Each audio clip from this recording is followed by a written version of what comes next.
লোকজন নাই, BJP BJP করে বেড়াচ্ছে।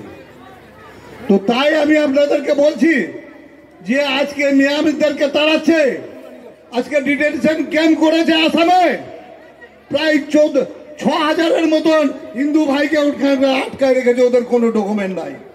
আজকে আপনারা বলুন তো, এখানে অনেক আদিবাসী ভাই রয়েছেন, বাংলাদেশি ভাই রয়েছেন, 70 বছর আগে কার বললো আমাদের জেলা নেত্রী, দলিল দেখাতে পারবে কেউ? তাহলে আমাদেরকে আসামের মতন ভাগতে হবে, দোকানপাট ঘর বাড়ি ছেড়ে দিয়ে থাকতে দিবে না কাউকে। তারপরে ছোট জাত বড় জাত করে ব্রাহ্মণরাই থাকবে, আমাদের কাউকে থাকতে দিবে না। তাই আমাদেরকে এখন থেকে সজাগ হয়ে সোচ্চার হয়ে আমাদের মাননীয় মুখ্যমন্ত্রী, মানবিক মুখ্যমন্ত্রী মমতা ব্যানার্জির পাশে দাঁড়াতে হবে। মমতা ব্যানার্জি বুক ঠুকে বলছে আমি এনআরসি চালু হতে দিব না, আমি সিএ চালু হতে দিব না, আমি যতদিন জীবিত আছি। আজকে যে লোকটা আমাদের জন্য জীবন নিয়ে বাজি খেলছে, তার পাশে তার সঙ্গে আমাদের কর্তব্য কিনা যে রুখে দাঁড়াতে হবে। বিশেষ করে আরো দু এক কথা বলে ছেড়ে দিচ্ছি, আপনারা অনেকে উৎপাত করছেন। আজকে মোদিজি হচ্ছে বড়লোক সরকার, বড়লোকের সরকার মোদিজি প্রধানমন্ত্রী।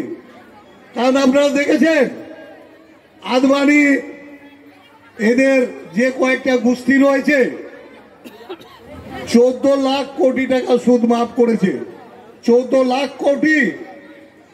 আর ইউপি, তোমার মহারাষ্ট্র, রাজস্থান কৃষকরা আজ থেকে 1 বছর ধরে আন্দোলন করে প্রায় 300-400 কৃষক মারা গেছে, এদের বিলটা মাফ করবে না। তো এরা যা কিছু করে যাচ্ছে বড় লোকের জন্য করে যাচ্ছে, 1400 লক্ষ কোটি টাকা এদের সুদ মকুব করে দিয়েছে এই বড় লোকদের।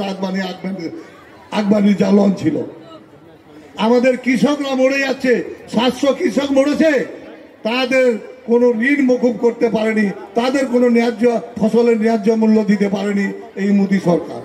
এই মোদী সরকার গরিবের আপনাদের আমাদের কারো হবে না, যেহেতু এর নিজের বউকে রাখতে পারেনি, নিজের বউটাকে দেখতে পারেনি, তো সেই লোক আমাদের ভারতবর্ষকে কি করে দেখবে, আমার ভারতবর্ষের মা বোনদেরকে কি করে রক্ষা করতে পারবে?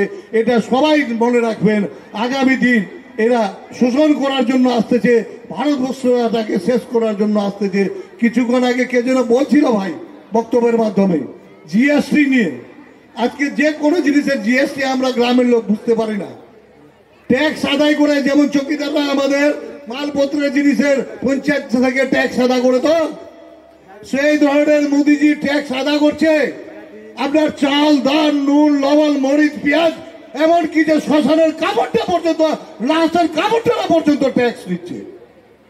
এর আগে কংগ্রেস সরকার ছিল, এগুলোতে তো ট্যাক্স হয়নি, ট্যাক্স নেয়নি, জিএসটি চালু করেনি। তো এই গরিবের, ভালো গরিবের রক্ত শোষণ করছে কিনা ভাই? তা আমরা তাও বলছি মোদিজি মোদিজি মোদিজি। আরে নিজের মনের মধ্যে রামকে পূজা করো, ভগবানকে পূজা করো, আল্লাহকে পূজা করো। যে আমার বাড়িতে আল্লাহর ঘর আছে সেটাতেই আমি মনে করবো যে এটাই আমার আজমির শরীফ, আমার এই মন্দিরটা আছে এটাই আমার রামের মন্দির। যে আমার ঘরকে, সংসারকে ঠিক করে সহযোগিতা করে আমরা তারের সঙ্গে রয়েছি, সেই মানুষটি হচ্ছে আমাদের মাননীয় মুখ্যমন্ত্রী মমতা ব্যানার্জি। বিশেষ করে আপনাদের কাছে আমার অনুরোধ, আমরা দার্জিলিং পার্লামেন্টের দিক নির্ণয়ের মতন যা থেকে চপড়া থাকে, এক বাক্যে আমরা জোর গলায় বলতে পারি যে চপড়া আমরা 60টা বিধানসভার থেকে দ্বিগুণ ভোট দিয়েছি, আমরা এক একটা বিধানসভা থেকে দ্বিগুণ ভোট দিয়েছি, যা থেকে এটা লড়াইটা আমাদের চলে। এখন থেকে বড় মিটিং না হোক, টলাবাড়ি, বুথবাড়ি, আজকেও আরো এই ধরনের মিটিং দোলুয়াতে একটা চলছে, আপনাদের ওই আদিবাসী সহকারী সভাধিপতিটা রয়েছে, একটা বোধহয় এতে কামারগঞ্জে রয়েছে। এই ধরনের আজকে চপড়ায় 3টা মিটিং হচ্ছে, ডেলি এই ধরনের মিটিং আমরা করে যাচ্ছি অঞ্চলবাড়ি পর্যন্ত।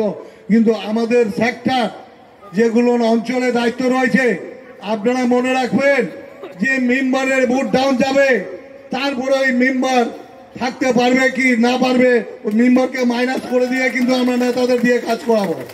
যে প্রধানের এরিয়া, যে পঞ্চায়েত সমিতি বাড়ি যাদেরকে দায়িত্ব দেওয়া হয়েছে 3 জন 4 জন করে, তাদের পঞ্চায়েত সমিতি বাড়ি যদি রেজাল্ট খারাপ হয়, ওই লিড দিলাম শুধু না, কারণ আমরা আনকন্টেস্ট জিতেছি, একটাও বিরোধী নেই। তো সেখানে আমি 10% ছেড়ে দিলাম, 90% করে ভোট বুথে লাগবে, নইলে সেই মেম্বার, সেই প্রধান, সেই লিডারের সঙ্গে আমরা হিসাব কিতাব করবো। আর কিছু কিছু বিজেপি ভাই, কিছু কিছু সিপিএম কংগ্রেস ভাই টুকটুক আছে। আমি তাদের অনুরোধ করছি যে সেন্ট্রাল গভর্নমেন্টের ফোর্স 26 তারিখ পর্যন্ত থাকবে, তারপরে আমাদের এই ফোর্সের সঙ্গে থাকতে হবে। আমরা সত্যি কথা বলছি, বিজেপি যদি কোনো কাজ করে থাকে দেখান, আমরা সব বিজেপিতে যাব। কংগ্রেস যদি কোনো উন্নয়নের কাজ করে দেখাইছে দেখান, আমরা সহ যাব। সিপিএম যদি করে দেখাইছে আমরা যাব সিপিএম। নইলে আমরা বলছি, অনুরোধ করে আহ্বান করে মূল্যবান ভোটগুলো নষ্ট করবেন না, বাদরামি করবেন না। 26 তারিখে সেন্ট্রাল বাহিনী চলে যাবে, তারপরে আমাদের এই সেন্ট্রাল বাহিনীরা থাকবে। তখন অভিযোগ করবেন না যে আমার কি হলো, আমার এটা হলো। এটাই আমি আগে থেকে আপনাদের অনুরোধ করে কর জোরে হাত ধরে বলতেছি, ভোটগুলো নষ্ট করবেন না। তাই আমি